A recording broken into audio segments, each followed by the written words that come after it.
Mahin or Mahin says, now with non-surgical intervention, that is with silicone or such liquid insertion, nose structure can be improved, as well as the other facial features also can be beautified.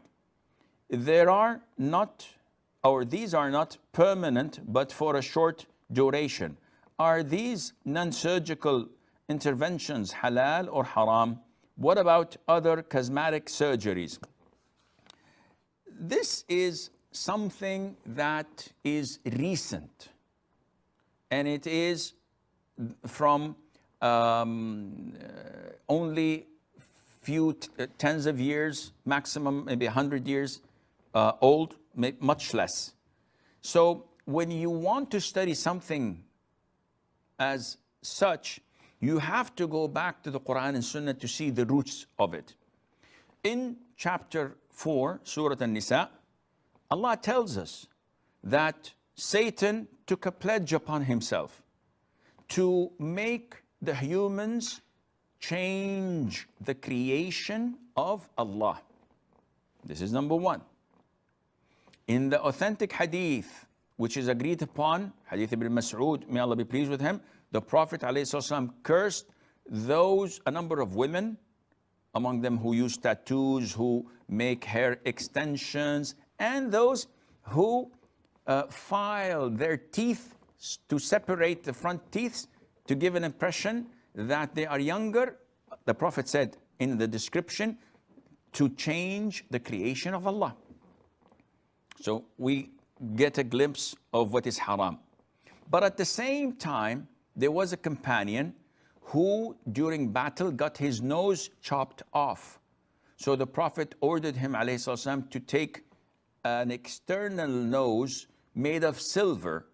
And silver, as we know, when it comes in contact with moist and liquids, it changes color and gives a smell.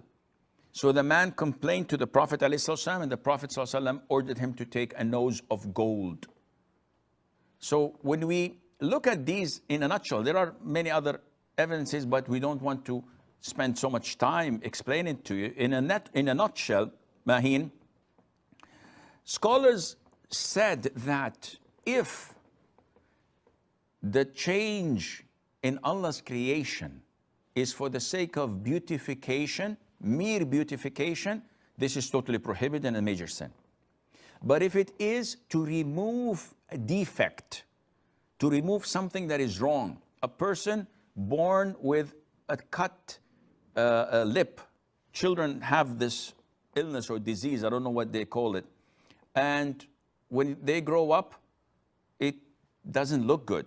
A person who has a sixth finger, a person who has in his body burns and scars that resulted due to an accident, and he's mutilated. In this case, beautification or plastic surgery or cosmetic surgeries are permitted because they are restoring what is normal and original. But if it is something for beautification, a woman who would like to enlarge her buttocks so that it would look more sexy, or a man who would like to do something in his body that is not natural. He likes to change the way his nose looks or his cheekbones or whatever.